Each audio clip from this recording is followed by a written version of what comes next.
Merci beaucoup d'être présent ce matin pour ce webinaire. Je suis conseillère ici à la STAS et entre autres, dans l'ensemble de mes fonctions, je m'occupe entre autres beaucoup de tout ce qui touche au PDSB, donc la formation, les réaccréditations, de s'assurer qu'ensemble ici, tout le monde, tous les conseillers à la STAS, on véhicule un message uniforme. Donc, ça fait partie, moi, de mes responsabilités en plus de certaines autres choses. Donc, c'est un petit peu à ce titre-là, c'est à cause de ce titre-là ou de cette responsabilité-là que j'ai été impliquée dans la norme sur l'élève personne, dont je vais vous parler à l'instant. Alors, la norme dont on va parler, c'est la norme 10.535.2 et je vais vous expliquer pourquoi le point 2 qui est très important. Tout de suite, d'entrée de jeu, je vous précise que tout le webinaire est fait avec l'accord de CSA.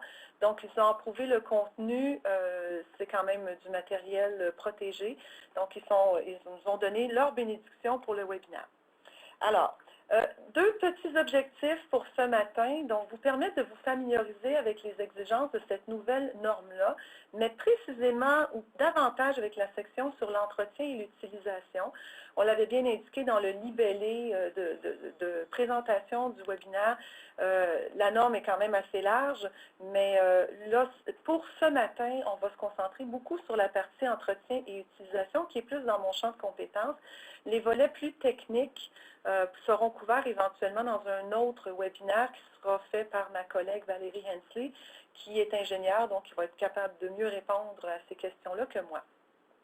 Ce que je souhaite aussi, ce que j'espère, c'est que ça puisse permettre d'amorcer une réflexion sur les implications de la norme dans votre établissement ou sur vos pratiques ou sur ce qui devrait ou pourrait dorénavant être mis en place pour aller tranquillement vers le respect de cette norme-là, qui, soit dit en passant, n'est quand même pas obligatoire. Mais quand il n'y a pas de norme qui existe, on n'a pas de meilleurs standards ou de meilleures pratiques auxquelles adhérer. Maintenant, le document existe, donc ça devrait devenir la référence pour tout le monde et on espère que ce sera le cas, puis c'est entre autres une des raisons du webinaire. Donc, rapidement, le déroulement, je vais vous parler un petit peu de comment on en est venu, nous, ici à la STAS, à collaborer à cette norme-là et pourquoi elle existe, pourquoi elle a été créée. On va regarder aussi des éléments clés de la norme, mais en se basant un petit peu sur vos expériences chez vous, qu'est-ce que vous faites déjà, qu'est-ce que vous ne faites pas, puis amorcer une réflexion également. Je m'excuse déjà si jamais c'est un peu aride. C'est sûr que j'ai essayé de voir de toutes les façons comment on peut rendre un webinaire qui parle d'une norme intéressant et dynamique. Je vous avoue que ce n'est pas évident. Alors, j'essaierai, je vais faire de mon mieux pour vous garder éveillé, mais n'hésitez pas aussi à poser des questions ou à me faire signe par la boîte de clavardage, comme vous l'a dit Valérie. Donc, qu'est-ce qui nous a mené à cette nouvelle norme-là? Donc, probablement plusieurs d'entre vous, vous connaissiez déjà l'ancienne version qui s'appelait Z 10.535. Vous constaterez qu'il n'y a pas de chiffre ici après le point.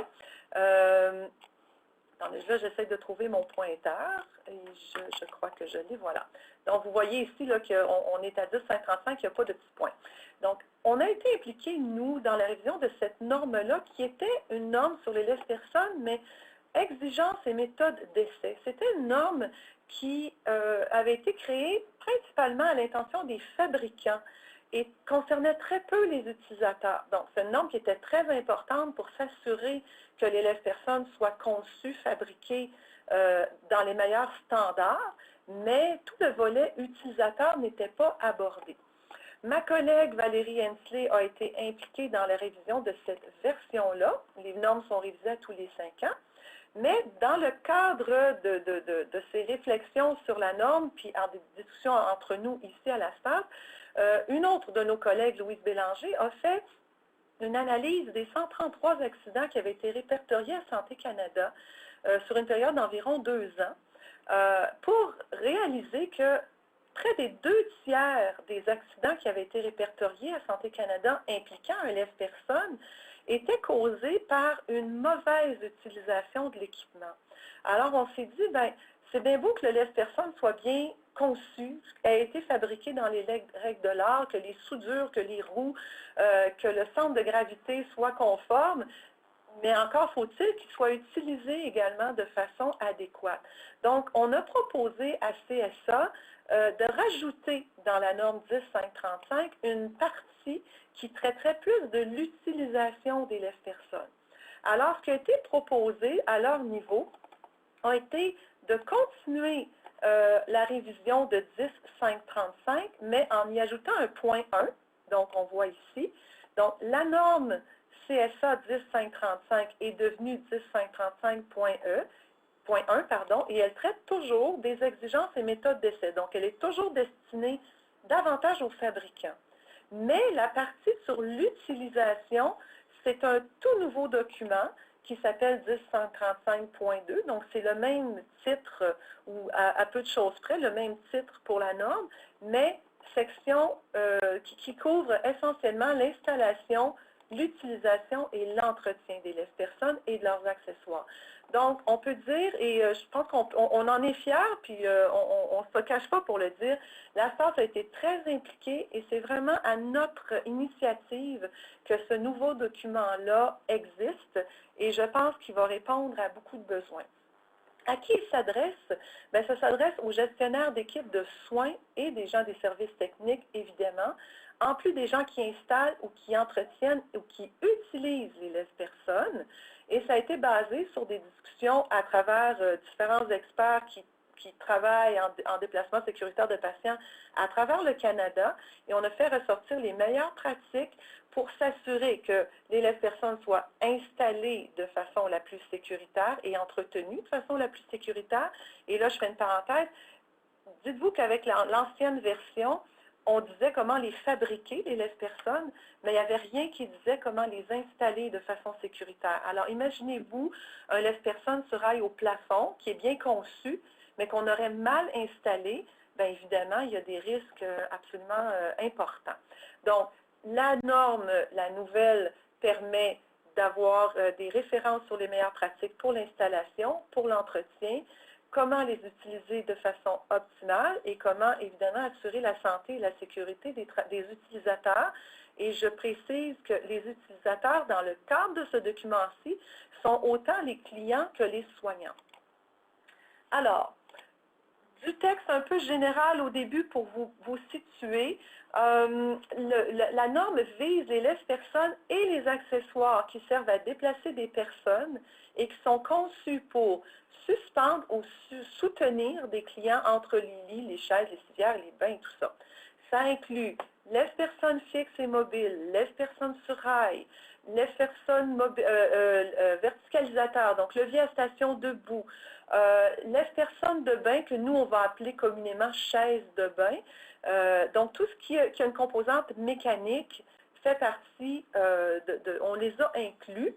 Et également les toiles, les cintres, donc tous les accessoires qui pourraient aller sur le lèvre-personne. On y traite de l'installation, de la mise en service, donc comment installer, par exemple, un lèvre-personne sur rail au plafond, comment les inspecter, comment faire l'entretien, comment les retirer du circuit lorsqu'ils sont plus utilisables, également comment les entretenir et surtout, ce dont on va parler aujourd'hui, comment les utiliser. S'adresse formateur PDSB, soignant, utilisateur, gestionnaire de soins, on voit que c'est assez large. C'est sûr que ça peut intéresser les fabricants, les gens des services techniques aussi. Mais pour aujourd'hui, je vous dirais que le discours est surtout dirigé vers les gestionnaires de soins, les formateurs PDSB, les soignants et ou utilisateurs et les administrateurs. Donc, on ne traite pas d'escaliers mécaniques ou d'ascenseurs, qui sont quand même aussi des mécanismes qui servent à déplacer des gens verticalement, donc on ne touche pas à ça.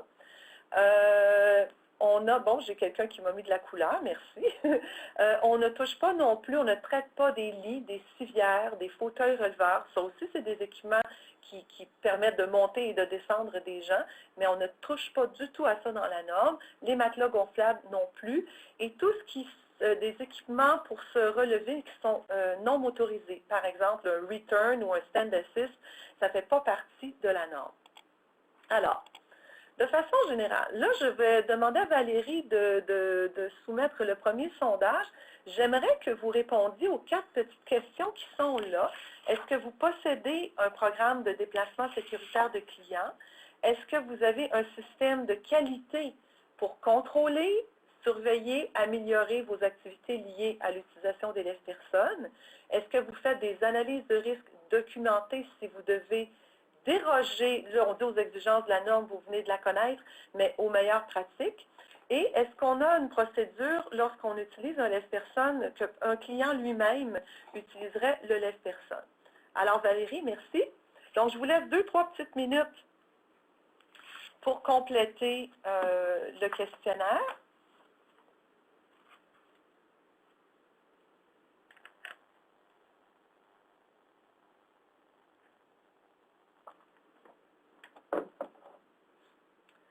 Valérie, on va arrêter maintenant. Okay. Parfait. Donc, on voit que, oh, ça bouge, ça bouge, ça bouge encore. Donc, on a pas loin de la moitié des gens qui possèdent un programme, mais l'équivalent qui n'en ont pas. Et système de contrôle de qualité, là, on voit que c'est beaucoup moins élevé. Si on descend, ligne directrice quant à l'utilisation du lève-personne par le client lui-même.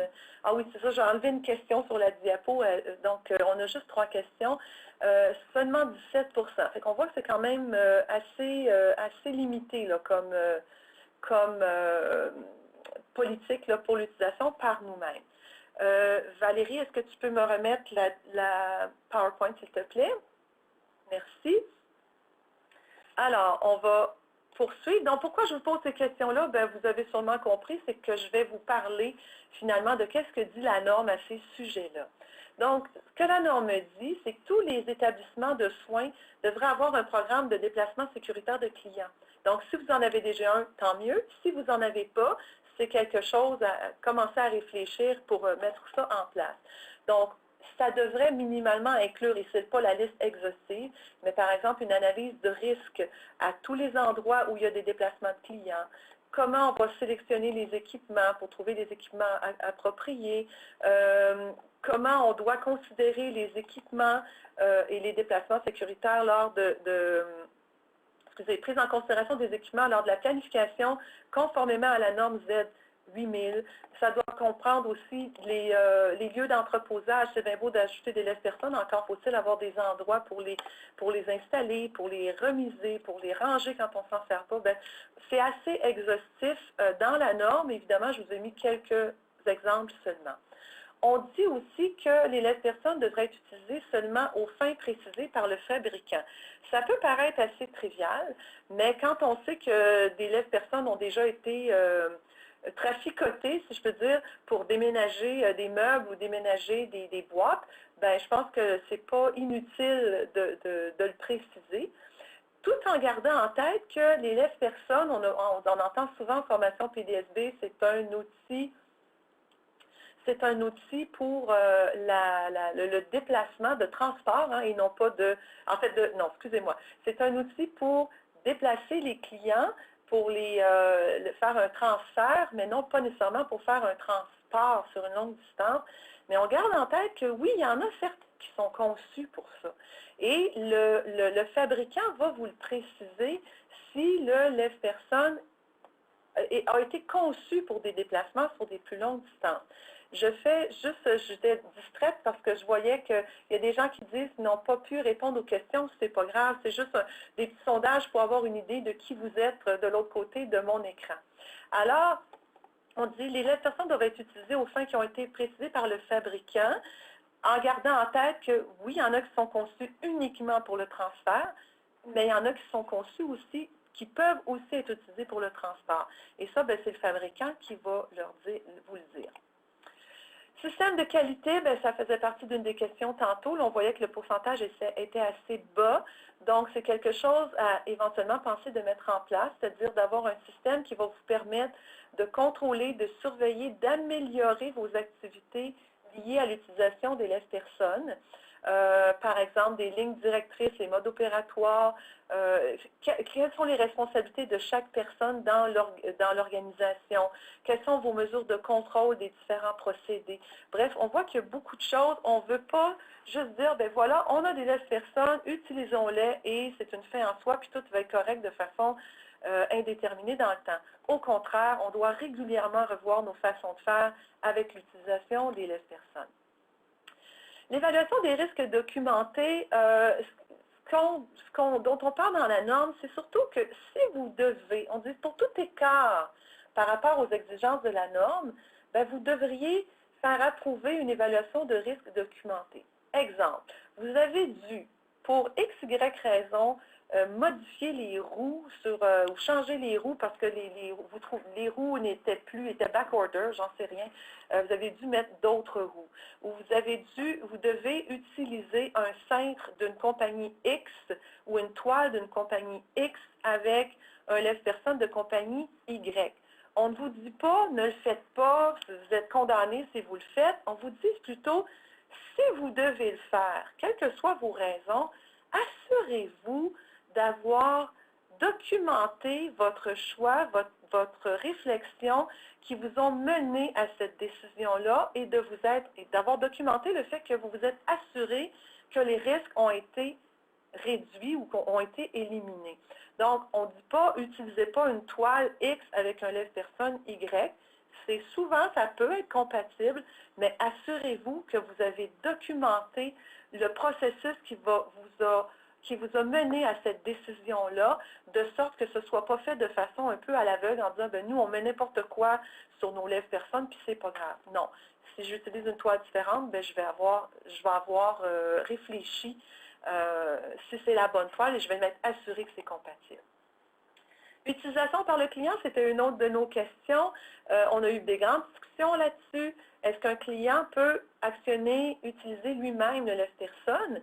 Ben, la conclusion qu'on a tirée, c'est oui, s'il a reçu la formation adéquate, évidemment s'il est apte à le faire, cognitivement et physiquement, qu'on l'a autorisé avec une évaluation par un professionnel de soins qualifiés qui pourrait être soit physio-ergo dans certains cas, TRP, et sous supervision.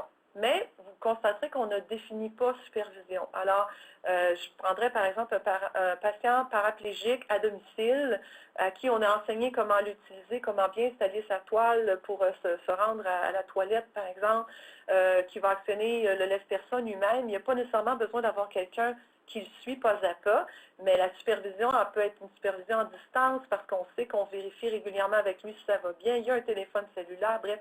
Donc, ce n'est pas banni, mais ça doit être fait avec une certaine réflexion au préalable, donc une politique qui vient avec. Là, vous constatez que je saute directement à la section 8 parce que c'est la section qui nous intéresse le plus aujourd'hui. Donc, je vous amène dans la section sur l'utilisation. On a ici répertorié à peu près toutes les situations où le lève-personne peut être utilisé. Et gardez en tête lève-personne au sens large, donc ça inclut les chaises de bain, ça inclut les verticalisateurs motorisés. Donc, ça peut être pour des déplacements entre deux surfaces, lit fauteuil, lit baignoire, par exemple, le civière douche. Ça peut servir au repositionnement, à l'aide à la marche ou à la réadaptation. On en voit d'ailleurs de plus en plus. Ça peut servir à relever après une chute, soulever ou maintenir un membre pour des soins, par exemple, ou même au bloc opératoire. On en rêve que ça soit partout au bloc opératoire, mais ça s'en vient. Le support pendant la toilette, le bain ou la douche, et le soulèvement jusqu'en position debout ou l'abaissement jusqu'en position assise. Donc, une personne qui serait avec un verticalisateur pour l'aider à se lever ou à s'asseoir. Donc, voilà, donc c'est des situations possibles. Ceux qui sont familiers avec le matériel de la STAS, vous êtes familiers évidemment avec l'approche globale de la situation de travail. Vous savez qu'on décrit nos situations de travail comme étant une tâche. Je vais récupérer mon pointeur. Donc, une tâche, bon, je n'ai pas mon pointeur, mais c'est pas grave. Une tâche qui est effectuée par des personnes avec un équipement donné, dans un environnement donné, dans un contexte temporel, et tout ça est régi par des pratiques organisationnelles de l'établissement en question. C'est le modèle qu'on utilise, nous, régulièrement, Et vous allez voir si vous vous procurez la norme que même si le diagramme, le modèle en tant que tel n'est pas mis comme tel dans le document, la façon que la section 8 a été déclinée, vous allez voir que c'est vraiment le vocabulaire de la stase qui s'y retrouve. Alors, encore des petites questions pour vous. On a 4 questions. Est-ce que vous avez quelqu'un chez vous qui est désigné pour évaluer les besoins des gens en termes de besoins de déplacement? À quelle fréquence ça a été enlevé? Dans votre établissement, comment le laisse-personne est-il utilisé? Donc, toujours à 1, toujours à 2 soignants, à 1 ou à 2. Vous me voyez venir avec mes prochaines diapos, à 1 ou 2 soignants selon l'état du client ou selon le personnel disponible. Et est-ce qu'on possède des lignes directrices lorsqu'on doit déplacer un client qui n'a pas encore été évalué? Donc, un nouveau client qui arrive sur votre unité ou qui arrive en radiologie, qu'on ne connaît pas, est-ce qu'on a une politique, une ligne directrice qui nous dit comment on déplace cette personne-là? Alors, je vous laisse, Valérie, si tu peux mettre le sondage, s'il te plaît. Je ne sais pas si Valérie est dans les parages. Oui, merci. Donc, je vous laisse 2 petites minutes pour répondre aux 3 questions.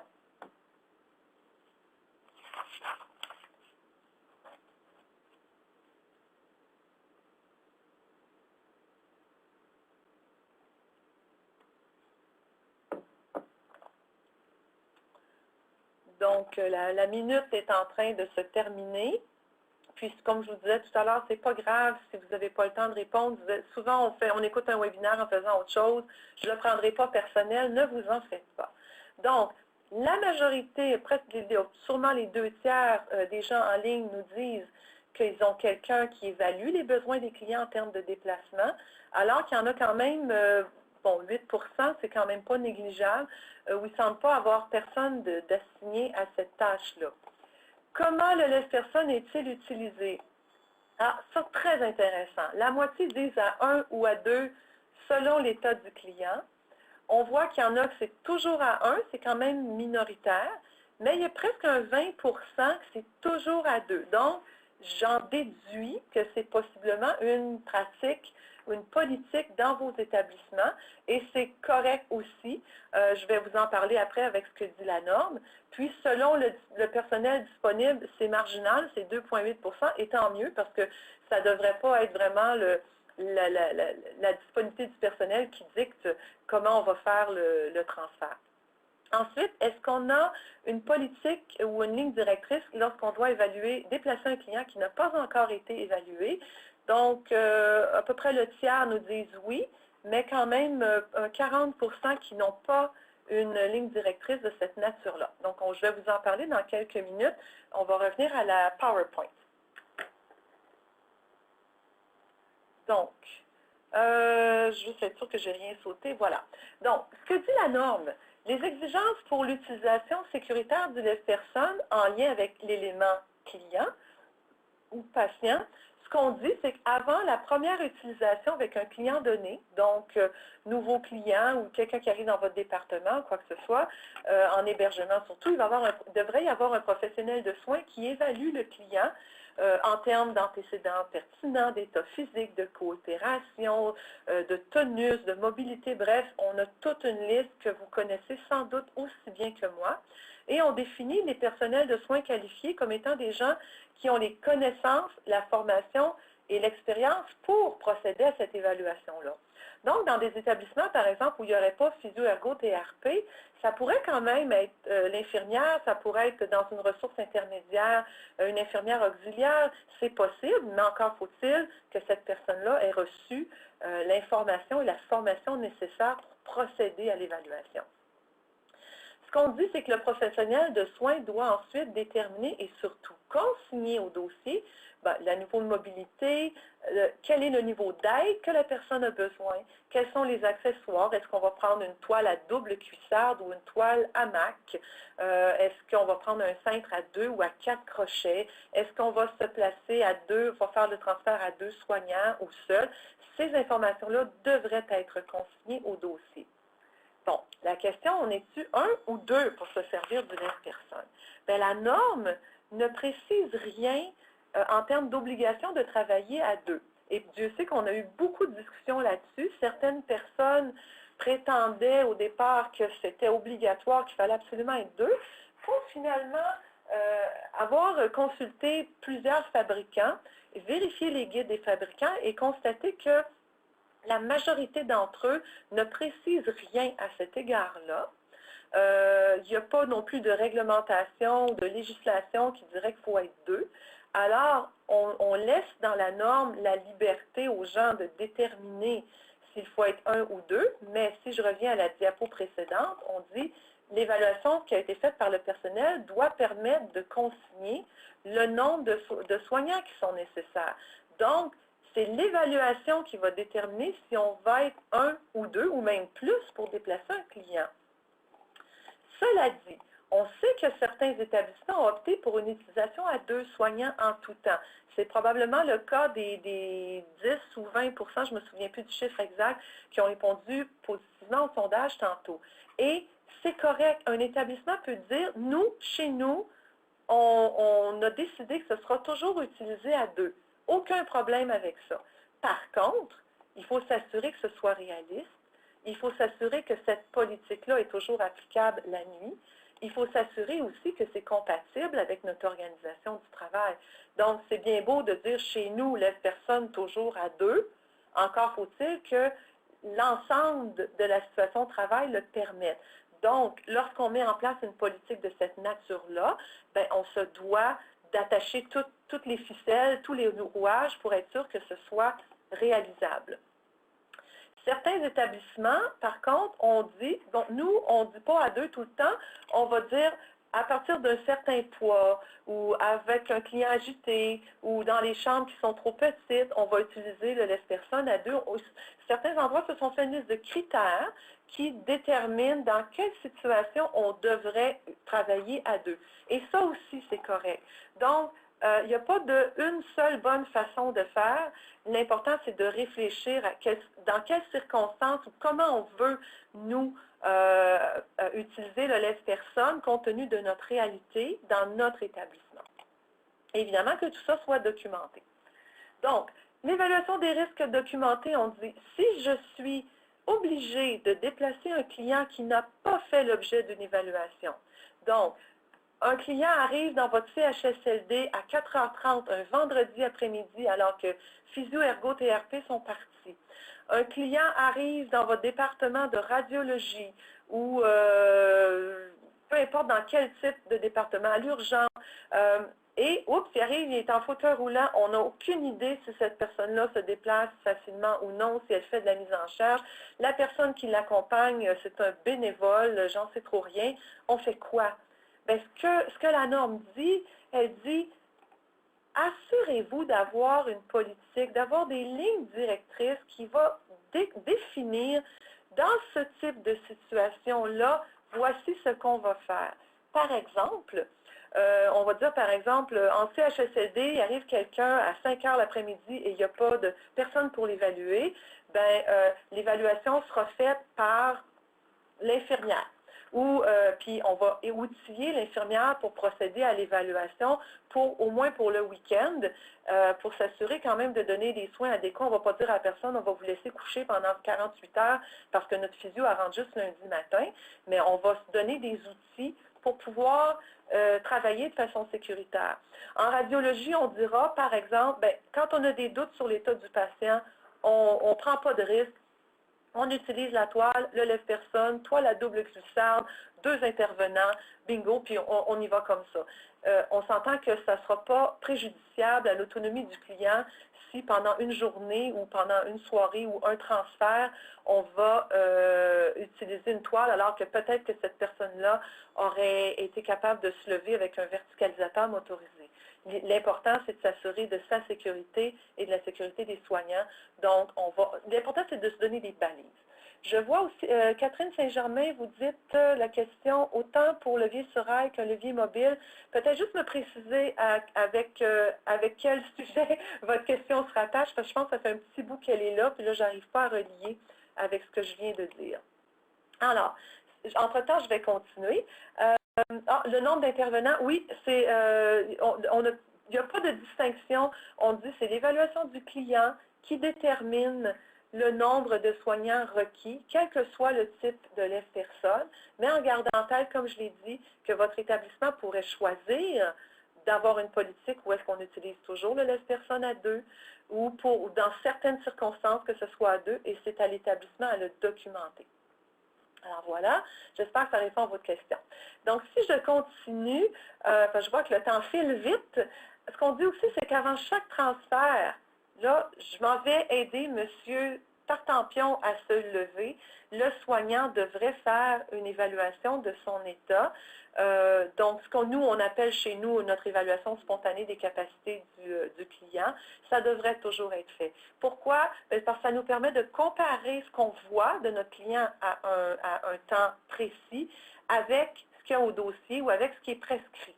Si on me dit, M. Tartampion est capable de se lever de son lit avec l'aide d'un intervenant, avec un transfert de peau avant-arrière, et que j'arrive dans la chambre, puis M. Tartampion, il ne me reconnaît pas, il a les jambes molles, il ne réagit pas, bien, je suis capable de dire, oups, c'est évident que l'état du monsieur n'est pas tel que celui que j'ai dans le dossier, et je devrais consulter soit le professionnel de soins, soit ma directrice de soins, peu importe, et surtout ajuster ma façon de faire le déplacement à ce que je viens de constater qui ne correspond pas à ce qu'est le client habituellement. Gardons en tête qu'on peut toujours donner plus d'assistance à un patient lorsqu'on pense que sa sécurité et la nôtre est en danger. On ne peut pas lui en donner moins. Je ne pourrais pas dire, ah, tiens, Mme Tremblay, un matin, a l'air de bien aller. Je n'irai pas chercher ma collègue, c'est dit qu'il faut le faire à 2, mais je vais le faire tout seul. Ou ça dit qu'elle peut le faire se lever au verticalisateur, mais je pense que moi, je vais être capable de l'aider à bras. Ben non, on ne peut pas lui donner moins d'assistance. Mais si on pense que son état a changé et que sa sécurité, la nôtre, est en danger, ben, on peut, de façon ponctuelle, donner plus d'assistance, évidemment, en informant avant ou ensuite, dépendant de la situation, le professionnel de soins, la chef d'unité, peu importe, de notre constat pour que ça soit évalué et qu'on vérifie si c'est une situation ponctuelle qui va arriver une fois, puis demain, on va revenir à la façon antérieure, ou au contraire, le patient s'est vraiment détérioré, et on doit revoir la façon de le déplacer. Les soignants, toujours dans nos différents éléments de la situation de travail, on dit que les soignants doivent connaître les équipements, être au courant des recommandations du fabricant, respecter les exigences par rapport au nombre de soignants minimal. Si dans le plan de travail, c'est écrit « Vous devez lever Mme Tartampion à 2 », bien, on ne peut pas décider comme ça parce que ça nous tente à matin ou parce que nous, on a plus d'expérience de dire « Tiens, moi, je vais le faire tout seul ». Donc, je viens de le dire, on n'utilise pas le lève-personne si on a des doutes sur son utilisation ou la sécurité. Dans le sens que, là, tantôt, je disais, si l'état du patient, on est en danger, on pense qu'il est en danger, on peut augmenter le niveau d'assistance, mais aussi, si on a des doutes il ne va pas bien, c'est pas le bon équipement ou quoi que ce soit, qu'on pense qu'il pourrait avoir un danger, on devrait s'abstenir et aller vérifier ou remplacer par une autre option. Au niveau de l'environnement, là, je vais accélérer un peu parce que je vois que le temps file à toute vitesse. Donc, on dit que l'environnement, il faudrait qu'il n'y ait pas, évidemment, d'enchevêtrement, d'obstacles, doit offrir suffisamment d'espace pour tourner le lève-personne. Et là, je vous vois d'ailleurs vos ordinateurs, certains qui doivent sourire en disant, ben oui, nous autres, les chambres sont petites, sont encombrées. Ben, ça fait partie des critères de la norme. Lorsqu'on utilise un lève-personne, évidemment mobile au sol ou un verticalisateur, on doit s'assurer qu'on a le dégagement suffisant. Donc, il ne faut pas qu'il y ait de bordure, de seuil, de rampe. On ne devrait jamais déplacer un lève-personne sur une pente, que ce soit en montant ou en descendant. On devrait avoir des conditions conformes à ce que le fabricant dit. Quand on parle de conditions environnementales, on va se dire, par exemple, si je travaille... je suis allée récemment dans une piscine, il y avait un lève-personne, on s'entend que l'humidité qu'il y a à la piscine est beaucoup plus élevée que dans une maison ou dans un centre d'hébergement. Donc, on devrait être vigilant, dire, oh, attends un petit peu, moi, mon lève-personne n'est pas utilisé dans les conditions optimales, je devrais avoir un petit drapeau rouge qui se lève. Ou en présence d'animaux, par exemple, voir du poil qui va s'accumuler dans les roues. Ça devrait lever un drapeau quand on va passer à l'étape de l'entretien ou de l'inspection préventive. Avant chaque utilisation, le soignant devrait s'assurer que le bloc d'alimentation, donc la batterie est chargée. C'est étrange, j'avais fait faire les modifications, mais elles n'apparaissent pas. C'est pas grave. S'assurer que le poids du client est inférieur à ce qui est écrit sur le lève-personne. Bien là, ça veut dire qu'il faut que sur le lève-personne, ce soit clair. Est-ce que c'est un lève-personne pour une charge de 300 livres, de 450, de 600? Il faut que je puisse le voir, puis il faut que je puisse savoir quel est le poids de mon client aussi pour m'assurer que je ne dépasse pas. C'est sûr que lorsqu'on est en hébergement avec toujours les mêmes clients, c'est relativement facile. On a toujours le même lève-personne, on a toujours le même client. Mais je pense, par exemple, en radiologie, il m'arrive un client que je ne connais pas, qui semble faire assez d'embonpoint, puis j'ai un lève-personne, puis je ne vois pas dessus quel est le poids maximum du lève-personne. Ça ne marche pas, je peux pas, je m'en servirai pas. Je ne sais pas si je vais être conforme. Quelqu'un a écrit le poids doit être sur le lève-personne. Oui, ça doit être indiqué, visible sur le lève-personne mobile au sol et même sur le lève-personne sur air au plafond. On devrait être capable de voir facilement quel est le poids maximum que cet équipement-là peut déplacer. Donc, je continue toujours avant chaque utilisation. Le soignant devrait faire une inspection visuelle, repérer, c'est sûr que si vous en servez souvent, vous savez où est la commande d'arrêt, le déverrouillage d'urgence, mais c'est des choses qu'on fait automatiquement, mais on se devait de les écrire dans la norme pour que ça ne soit pas laissé au hasard. Ça fait partie des meilleures pratiques. Pardon.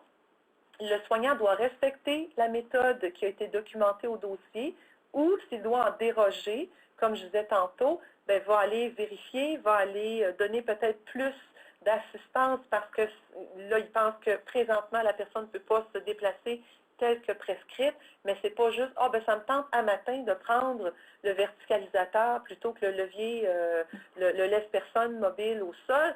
Non, ce n'est pas un choix comme ça qui est spontané et qui est improvisé. On doit inspecter la toile également, et je vous montre ici la fiche que vous connaissez sans doute sur l'inspection de la toile. Une toile qui est effilochée, qu'on voit à travers, dont les sangles sont ça ne devrait pas se trouver sur quelque unité de soins que ce soit. Et je vous dis ça avec expérience pour avoir vu un endroit où on m'a apporté une toile il y a une sangle d'un côté qui s'était toute allongée, étirée, et on avait fait un nœud dedans pour la raccourcir. Quand on voit ce genre de choses-là, on se dit, c'est pas de trop d'avoir une norme, et on demande à la personne d'aller chercher des ciseaux, puis on coupe les sangles. En fait, on lui demande, mais ces toiles-là ne devraient plus être en service. Ensuite, toujours au niveau de l'équipement, on n'utilisera pas d'équipement défectueux. On ne devrait pas modifier l'équipement.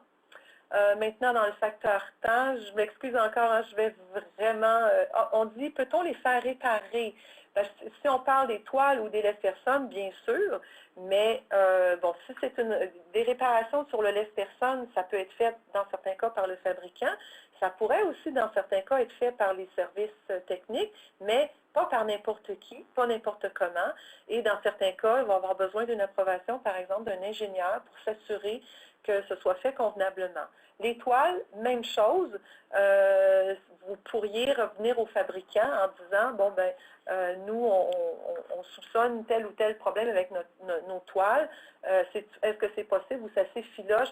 Par exemple, je vais vous donner un exemple peut-être stupide. L'étiquette qui dit le poids maximum se découle, je pense qu'on peut arranger ça sans trop déroger à la norme.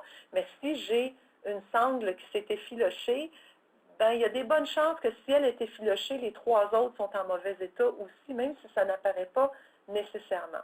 Et vous allez voir un petit peu plus loin qu'il y a des tests qui doivent être faits sur les toiles, justement pour s'assurer qu'elles soient toujours conformes. Autre petit quiz rapidement, je vous laisse une petite minute.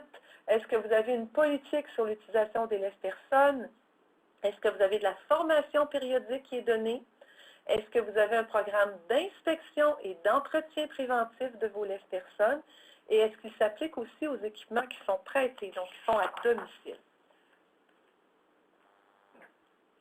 Étant donné que Valérie a pris quelques minutes au début de la rencontre pour expliquer les différents aspects techniques, je vais me donner le droit de déborder un petit peu après 11 heures, en espérant que vous pourrez rester avec nous. Et ceux qui ne pourront pas, ben, vous n'hésitez pas, si jamais vous avez des questions, là, vous pourrez m'adresser vos questions par courriel. Alors, on va aller avec les résultats. Je pense que c'est une courte minute, mais ça va faire, je pense. On voit les réponses continuent d'entrer. Alors, est-ce que vous avez une politique sur l'utilisation des lèvres-personnes? La majorité n'en ont pas. On a 40 qui n'en ont pas, il y en a qui n'ont pas répondu. Donc, il y en a beaucoup plus qui n'en ont pas que les établissements qui n'en ont. Alors, on voit que ça, c'est quelque chose dans votre réflexion sur qu'est-ce qui va découler de la norme. C'est quelque chose auquel vous devriez songer. Est-ce qu'on a de la formation? Oui, dans 41 des cas, non dans 25 C'est clair que la formation sur l'utilisation des lèvres-personnes et des déplacements sécuritaires, ça devrait se faire de façon continue. C'est pas parce qu'on sait comment utiliser le lèvre-personne que, bon, il n'y a pas des nouvelles façons de faire, des nouveaux équipements, des nouvelles toiles, un patient avec des besoins particuliers qui exige, qui fait en sorte qu'on se doit de revoir nos pratiques. Donc, il devrait toujours y avoir de la formation. Programme d'inspection, oui, dans 36 non dans 30 Ça, je vous avoue, c'est un peu inquiétant. Si vous n'avez pas de programme d'inspection et d'entretien préventif de vos lèvres-personnes et de vos toiles, c'est probablement ce que je mettrais en tête de priorité dans les choses que vous pourriez ou devriez mettre en place éventuellement dans votre établissement. Est-ce que ça s'applique aux équipements prêtés à domicile, l'inspection, l'entretien préventif? Oui, dans une toute petite part et non dans une grande part, et c'est ce que je soupçonnais. Et c'est un questionnement qu'il va falloir faire dans tous les établissements où on a des soins à domicile. Bien, comment on va pouvoir faire pour inspecter et entretenir ces équipements-là? Est-ce qu'on va aller chercher le lèvre-personne, puis on va en apporter un fraîchement, comme ils font avec les Bixi, ceux qui sont en bon état, on les apporte, on rapporte celui qui est à entretenir. Une fois qu'il est entretenu, on s'en va le porter ailleurs, je ne sais pas, mais c'est clair qu'il y a un gros questionnement, une grande réflexion à faire de ce côté-là. On va revenir à la PowerPoint.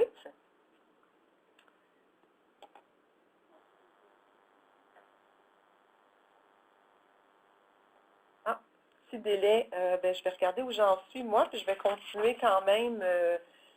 Attendez un petit peu, je me retrouve. Donc, ce qu'on dit, je vais continuer en attendant que la diapo s'affiche. Donc, on dit que dans la partie sur les pratiques organisationnelles de l'établissement, l'organisation devrait avoir une politique et des modes opératoires écrits concernant l'utilisation des lèvres-personnes. Donc, ceux qui en ont, tant mieux. Ceux qui n'en ont pas, c'est quelque chose auquel vous devriez songer à mettre en place. On doit s'assurer aussi, l'établissement doit s'assurer que le personnel est formé sur l'utilisation du lèvre-personne avec des formations périodiques et non pas juste dire, bon, ils ont été formés, on est correct. C'est pas comme ça que ça devrait se passer. On devrait s'assurer aussi que l'entretien, la fréquence d'entretien sont conformes aux instructions du fabricant. Alors, d'avoir un calendrier d'entretien. Et évidemment, si je sais que mon lèvre-personne est utilisé dans des conditions défavorables, j'ai parlé tantôt piscine, j'ai parlé tantôt animaux, bien, c'est certain que je devrais réfléchir et repenser à mon calendrier d'inspection. Peut-être que dans ces situations-là, je devrais le faire inspecter à une fréquence beaucoup plus élevée. Valérie, je présume que tu vois que la PowerPoint n'est toujours pas visible à l'écran.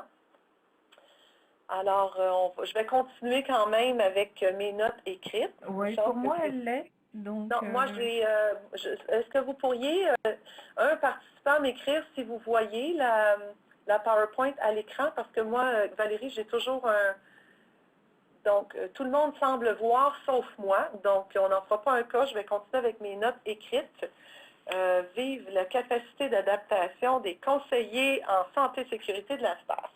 Alors, donc 8.2.6, les exigences, toujours au niveau de l'utilisation du lève-personne, mais dans les pratiques organisationnelles, ce qu'on dit, c'est que l'organisation doit fournir des mécanismes qui permettent de signaler l'équipement défectueux, donc des requêtes pour de l'entretien ou un matériel défectueux, programme d'inspection, s'assurer que les enfants et les personnes non formées ne soient pas utilisés à utiliser le lève-personne, autorisés, pardon, s'assurer que les soignants ont accès aux renseignements dont ils ont besoin.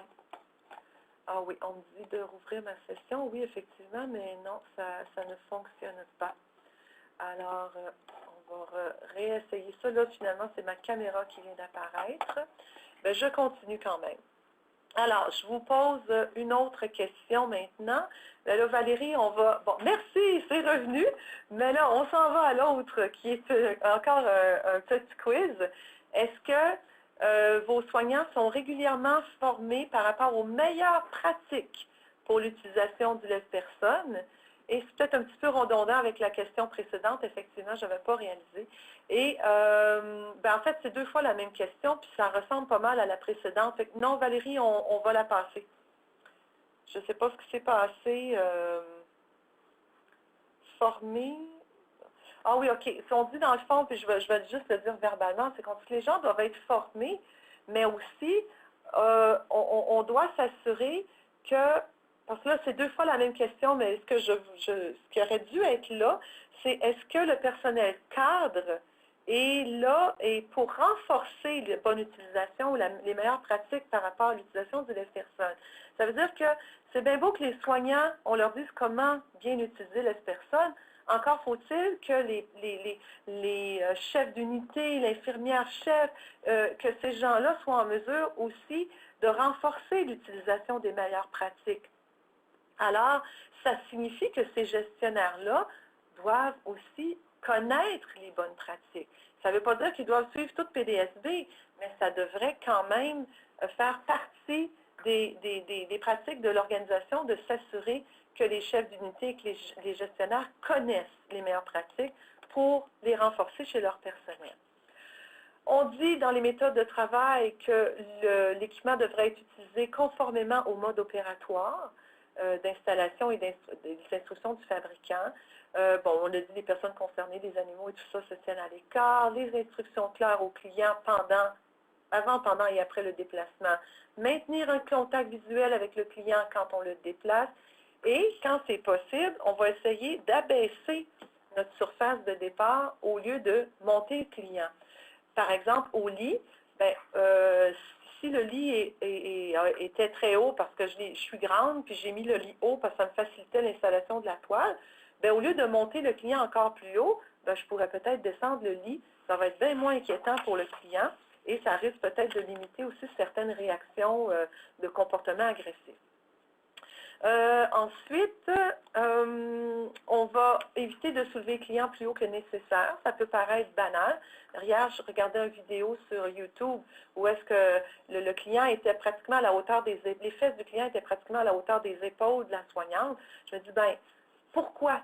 Je ne suis pas en train de passer par-dessus une clôture. Là. Je passe d'un lit pour aller à un fauteuil roulant à une baignoire. Si je peux baisser ma baignoire avant de l'amener, plutôt que monter le client plus haut, on se comprend que plus le client va être haut, plus il est à risque d'avoir des réactions d'anxiété. On va s'assurer qu'on a assez d'espace, on va réduire notre temps au minimum, la distance parcourue, puis le temps où le client est suspendu, on va essayer de le garder au minimum. Et là, je vous amène une question à laquelle on ne prendra pas le temps de répondre en long et en large, mais on sait que de plus en plus, on va utiliser, par exemple, le lève-personne au plafond pour amener quelqu'un à la toilette avec une toile hygiénique ou même une toile à double cuissance, ça peut se faire, pour laisser une personne assez longtemps, soit sur la toilette ou sur une chaise d'aisance. La personne n'est pas suspendue dans la toile, elle est juste en tension. La toile lui sert, dans le fond, à compenser pour un tonus qui est insuffisant. Est-ce qu'on peut le faire? Donc, c'est une question d'interprétation. Alors, on va faire une analyse de risque. Et si votre analyse de risque est que nous, Notre environnement nous permet de le faire. On n'a pas un lève-personne qui retourne à la charge automatiquement. On reste en présence du client, puis lui, ben, il préfère être assis sur la toilette pendant 10 minutes que d'avoir une bassine ou d'avoir une culotte d'incontinence. Ben, ça va faire partie des questionnements qu'on va avoir pour prendre la meilleure décision. Mais cela dit, dans le plus possible, on va avoir les distances les plus courtes et on va avoir le moins de temps possible dans la toile. Le soignant doit ensuite préparer les surfaces, positionner le lève-personne. Là, c'est un peu la liste d'épicerie de comment on devrait faire. Une chose importante, fixer les sangles de la toile au cintre, mais une fois que on a commencé le levage, le deuxième point ici, on va arrêter le levage quand les sangles vont être tendues. Donc, je vais avoir accroché mes sangles, je vais commencer à lever et une fois que les sangles vont être en tension, je vais prendre une seconde ou deux pour m'assurer que mes sangles sont vraiment bien fixées au cintre et que la toile n'est pas déplacée, qu'on est vraiment dans les crochets. Et il y a des accidents qui surviennent à cause de ça. Peut-être moins depuis qu'on a des lève-personnes avec un mouvement là, qui empêche, un mécanisme qui empêche la sangle de sortir, mais ça arrive quand même encore. On ne doit pas utiliser la toile d'une manière différente que celle pour laquelle elle a été conçue. Donc, une toile à double cuissarde ne s'utilise pas en hamac. On doit croiser les deux sangles des cuissardes. Si le patient a besoin d'une toile hamac, fournissons-lui plutôt une toile hamac. Ne traficotons pas nos toiles ou nos façons de les utiliser. On n'actionnera pas le frein sur le lève-personne mobile au sol. Pourquoi? Pour qu'il se positionne à mesure que le client va lever, au lieu d'avoir un lève-personne qui ne bouge pas puis un client qui se retrouverait à balancer dans la toile. Toutes des façons, finalement, pour la sécurité, mais aussi pour diminuer les réactions adverses qu'on pourrait avoir chez le client, qui pourrait avoir peur. Est-ce qu'on ouvre ou on ferme la base de nos lève-personnes? Grande question. Valérie et moi avons écrit un article là-dessus l'an dernier. La première question à se poser, qu'est-ce que nous dit le fabricant? Si le fabricant dit toujours utiliser le lève-personne quand il y a un patient dedans avec la base ouverte, bien c'est ça qui doit prévaloir sur n'importe quelle norme. Par contre, la majorité des instructions de fabricants sont muettes à ce sujet-là.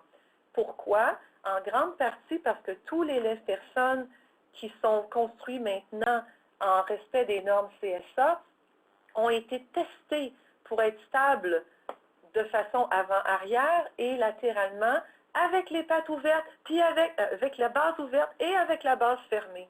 Alors, on a tendance à dire, la base ouverte, ça va être plus stable. Pas nécessairement. J'augmente ma stabilité latérale quand j'ouvre la base, mais je diminue ma stabilité avant-arrière et vice-versa quand je ferme ma base. Mais quand je sais que mon lève-personne a été testé dans les deux situations, dans les pires conditions, pour être stable, quelle que soit la situation, bien, je ne devrais pas me préoccuper de me dire je dois absolument ouvrir ou absolument fermer la base. Qu'est-ce qui devrait me permettre de déterminer si j'ouvre ou non la base? C'est beaucoup plus la situation de travail, l'espace dont je dispose. Si je ne suis pas capable de rentrer en dessous du lit avec ma base ouverte, bien, je devrais la fermer. Puis si je ne suis pas capable d'entrer en dessous du lit avec la base fermée, bien, je devrais l'ouvrir. C'est aussi logique que ça. Si je dois me déplacer dans la chambre ou même me rendre à la toilette, par exemple, ou à la salle de bain pour donner un bain, puis je suis sûre que je n'ai pas de pente, je n'ai pas de seuil, que j'ai évalué les risques et je sais que je peux me rendre en toute sécurité, bien oui, je vais probablement fermer ma base parce que ça va faciliter, c'est plus facile à manœuvrer la base fermée. Mais gardez en tête que les 9 personnes conçues en respect des normes CSA sont stables dans les deux directions, avec pattes ouvertes ou non. Maintenant, là, j'accélère vraiment beaucoup. On a dit ce genre de choses-là. On maintient le contact visuel. On va éviter de tirer, de pousser sur le client avec les sangles. On va pousser, tirer le lève-personne avec ses poignets. Je ne devrais pas déplacer le lève-personne, par exemple, en tirant sur le mât ou en tirant sur le cintre. Ce sont des choses qu'on voit parfois. Il y a un endroit pour mettre les mains sur le lève-personne et il y a une raison pour ça. C'est parce que c'est là que la poussée doit se faire pour s'assurer qu'il ne basculera pas. On va guider le client soit en servant les poignées de la toile, soit en l'orientant en mettant une main sur une cuisse, sur une fesse pour le faire tourner, mais on ne se servira pas des sangles pour placer le client. Spécifique au levier à station debout, c'est les mêmes directives qu'on met, auxquelles on ajoute qu'on doit régler évidemment la position du coussin tibial et donner l'instruction au patient de s'en aller vers l'arrière, de regarder vers le plafond pour faciliter le mouvement. Et c'est ce qui va faire que le lève-personne motorisé, pas le lève-personne, mais le verticalisateur va bien opérer. Ensuite, on regarde des choses qui sont spécifiques aux lève-personnes de bain. Il y a une ceinture, elle devrait être fixée, elle devrait être attachée. Si on peut baisser la baignoire, si notre baignoire est ajustable et qu'on peut la baisser, on va plutôt baisser la baignoire que de monter le patient trop haut. On va tenir compte de l'accès. Est-ce que c'est une baignoire avec un accès latéral ou un accès par le bout? Ça change pas mal de choses. Est-ce que notre équipement est compatible? Est-ce que ma chaise de baignoire est compatible avec ma baignoire? On a vu toutes sortes de choses qui sont des fois un petit peu préoccupantes. S'il y a une barre de sécurité, elle devrait avoir été abaissée. Elle est là pour une raison. Dans la douche, chaise de douche, il y a des chaises de douche qui sont motorisées, c'est pas mal les mêmes directives, donc je vais aller rapidement. Nettoyage, prévention, contrôle des infections, je veux vraiment aller là-dessus, puis l'inspection. Alors, même si on déborde un petit peu, j'espère que vous pourrez rester avec nous. Donc, le type des risques de transmission doivent être évalués. Les établissements, les professionnels doivent avoir un plan pour atténuer les risques de transmission, et ce n'est pas unique aux lève-personnes, c'est à tous les équipements. Et ce sont les parties qui sont entrées en contact avec le client qui doivent être nettoyées au point d'utilisation. C'est bien évident que c'est une des raisons pour laquelle, entre autres, les clients qu'on transfère souvent vont avoir leur toile à eux, parce qu'on ne veut pas la nettoyer à chaque fois. Mais le lève-personne en tant que tel, le patient n'y touche pas. Donc, c'est correct de ne pas le nettoyer entre chaque utilisation. Donc, les toiles, on l'a dit, soumises à une désinfection de faible niveau. Procédure écrite devrait être en place pour le nettoyage et la désinfection, évidemment en lien avec les instructions du fabricant, en respectant aussi les produits qui doivent être utilisés et ceux qui doivent être évités. Les toiles en tissu lavées à la machine, on respecte la durée de vie par le fabricant, sauf, évidemment, si en 4.3, on disait on doit déroger pour X, Y raison, on va le documenter. 4.3, c'était ça. Donc, si je dis, oui, ma toile, elle a 10 ans, mais elle est en parfait état parce qu'elle n'a servi qu'une fois par mois, dans des conditions optimales, elle a été lavée 10 fois par année au maximum, je peux, puis mon inspection me démontre, puis mon test me démontre qu'elle est encore en très bon état, je vais pouvoir la garder. Mais gardez-la pas juste parce que, je trouve qu'elle a l'air bien, puis je la remets sur les étages. Non, je dois documenter ça. Voilà, les autres choses, je vous l'ai déjà dit. Maintenant, installation, mise en service, je vais aller rapidement. Petit quiz, vite. Est-ce que vous faites des tests, des essais de charge initiaux sur vos lève-personnes? Est-ce que votre fournisseur vous dit qu'elles ont été fabriquées selon les standards de CSA? Donc, 2 petites questions rapides.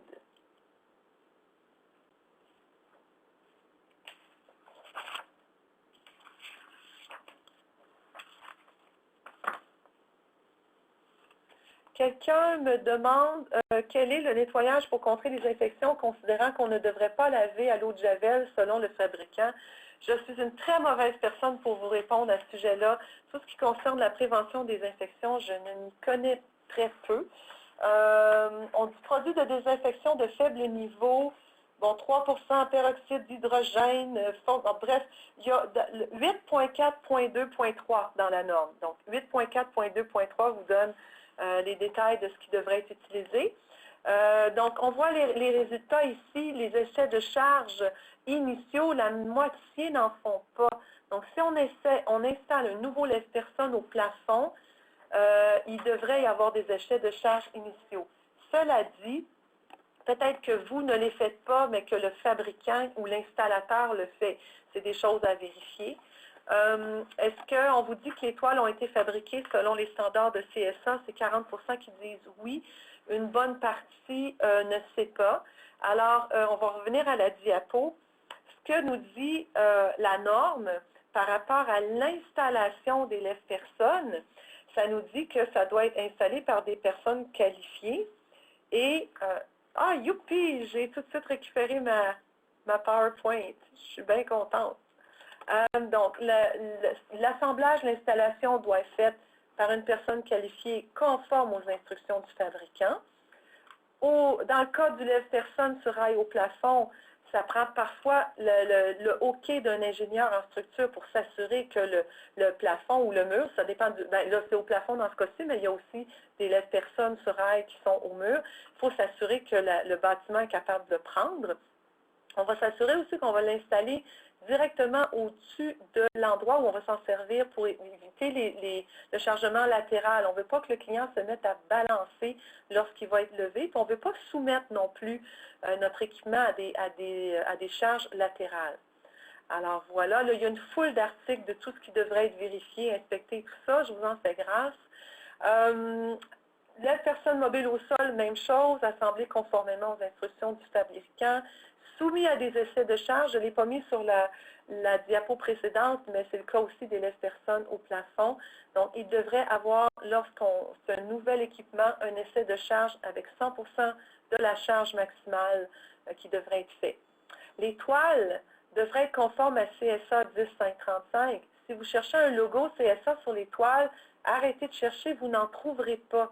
Il n'y a pas de processus en tant que tel d'homologation des toiles, mais votre fabricant peut quand même dire et indiquer dans sa documentation que les toiles ont été fabriquées conformément à la norme CSA. Est-ce que c'est vrai? Est-ce que c'est pas vrai? Bien, j'ose croire que déjà la personne qui l'écrit ou la compagnie qui l'écrit, c'est parce qu'elle connaît la norme. Je ferais beaucoup plus confiance là qu'à quelqu'un qui ne connaît même pas l'existence de la norme et qui fabrique des toiles dans son sous-sol. Donc, les supports, les accessoires ne doivent pas être utilisés si la charge maximale n'est pas clairement inscrite. Donc, je l'ai dit tantôt, sur le lève-personne, sur le cintre, sur la toile, on devrait savoir quelle est la charge maximale que peut tolérer cet équipement-là. Je suis contente, je vois que les 37 personnes qui étaient en ligne sont encore en ligne.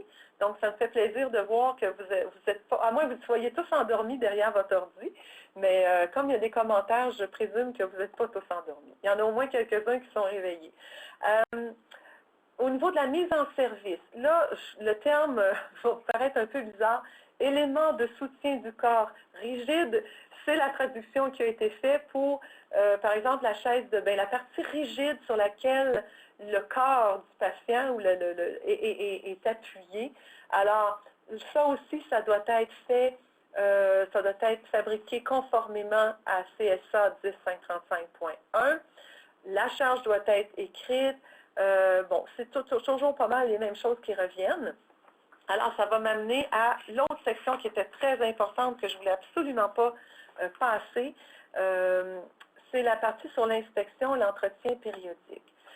On va laisser faire le quiz parce que ça va prendre trop de temps, mais ce que je vous demandais, c'est est-ce que vos élèves-personnes sont inspectées, entretenues et testées au moins une fois par année?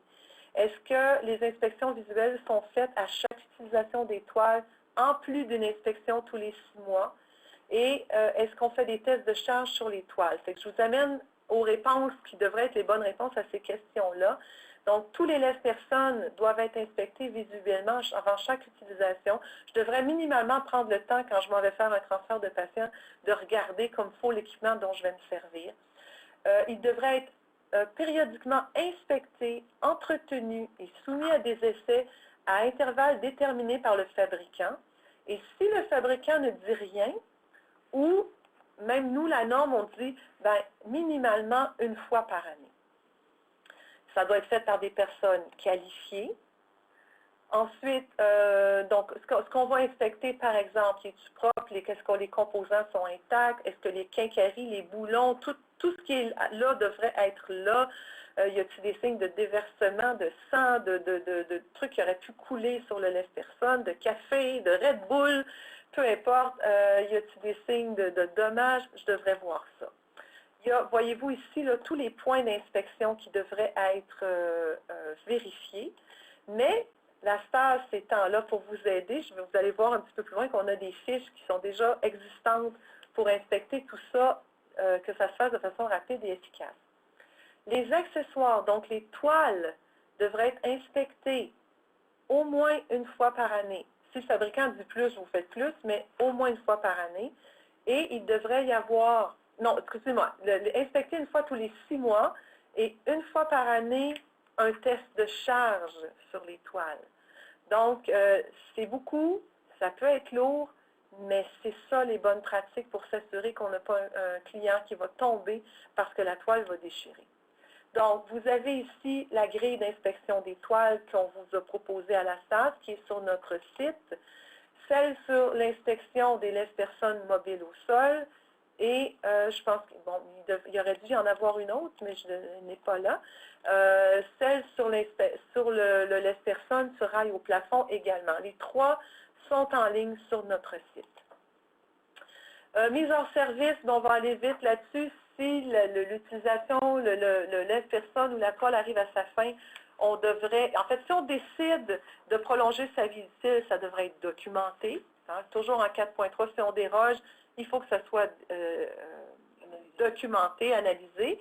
Et s'il est trop détérioré, on dit que c'est mis hors service, on devrait s'assurer que cet équipement-là ne pourra plus être utilisé. Parce qu'on est en mode récup et environnemental, on ne veut pas jeter des affaires, on ne peut jamais se fier qu'il n'y aura pas quelqu'un quelque part qui dira « Ah, ben, on peut peut-être encore patenter quelque chose ou rafistoler quelque chose sur cette toile-là et on ne veut pas que ça se fasse. Ça ne doit pas se faire. » Ici, ben, réflexion, petit point d'interrogation, c'est qu'on arrive à la fin du webinaire, 11h14. Ben, qu'en est-il chez vous? Je pense que c'est sûr qu'on ne peut pas, dans le cadre d'un webinaire comme ça, amorcer des grandes discussions avec plusieurs interlocuteurs, mais je suis sûre que tout ce que je viens de vous dire, ça vous devrait avoir suscité des questionnements, ouvert des portes ou peut-être simplement fait réaliser qu'il y a beaucoup de choses que vous faites déjà, peut-être beaucoup de choses que vous devriez faire ou planifier pour les prochaines années. Je vous ai dit tout à l'heure que la norme n'est pas obligatoire, nulle part, pour le moment. Là, je vois que j'ai une question ici, Mme Poliquin, je vais vous répondre dans 2 petites minutes. Donc, l'application de la norme n'est pas obligatoire à ce stade-ci. Cela dit, maintenant qu'on sait qu'il existe un document qui résume toutes les meilleures pratiques, ben, ça devrait être le document de référence dans votre établissement. On dit que ça implique un inventaire bien géré. Ben oui, c'est sûr que si on veut faire de l'inspection, de l'entretien préventif de nos toiles, des tests de charge et tout ça, ben oui, ça prend des équipements identifiés, on sait où ils sont, on sait auprès de quel patient telle toile, et on a un mécanisme qui permet de les récupérer sur une base régulière pour les tester et colliger tout ça. Madame Poliquin demande qui est autorisé à inspecter le lève-personne. Ben, généralement, ça va être des gens des services techniques qui auront reçu l'information et la formation nécessaire pour le faire. Je pense que chaque établissement devrait avoir, à mon avis, des gens qui ont ces compétences-là, mais c'est sûr que c'est pas, et ce n'est pas dit avec aucun mépris, mais c'est pas la personne de l'entretien ménager, par exemple, dont ce n'est pas la compétence et la responsabilité de faire ce genre de choses-là. On dit qu'il y a des choses dans la... Ouais, je l'ai déjà dit ça. Alors, voilà. Là, il y a plusieurs choses qui s'écrivent en même temps, c'est un peu difficile à suivre, mais quelle est la durée de vie d'un levier sur rail? Monsieur L'Espérance, bien, ce qu'on entend régulièrement, c'est 10 ans. On voit pas mal plus 10 ans, mais là encore, si votre levier est toujours utilisé dans des conditions optimales, qui a toujours été inspecté, vous faites vos tests de charge, et patati et patata, bien, peut-être qu'au bout du 10 ans, vous pourrez justifier le fait que vous pouvez l'utiliser encore pendant un certain temps. Mais ça aura été documenté, ce ne sera pas juste, bon, on l'utilise, puis on ne sait pas, il date de quand, nous autres, puis dans le fond, on ne s'en préoccupe pas. C'est genre, pardon? provoquer le fabricant. Ben, c'est ça. Fait que ça demande, dans le fond, dès qu'on déroge, dès qu'on change de ce qui est écrit de la part du fabricant, ben, on se doit, ou de la norme, ben, on se doit de documenter et de faire une analyse de risque documentée.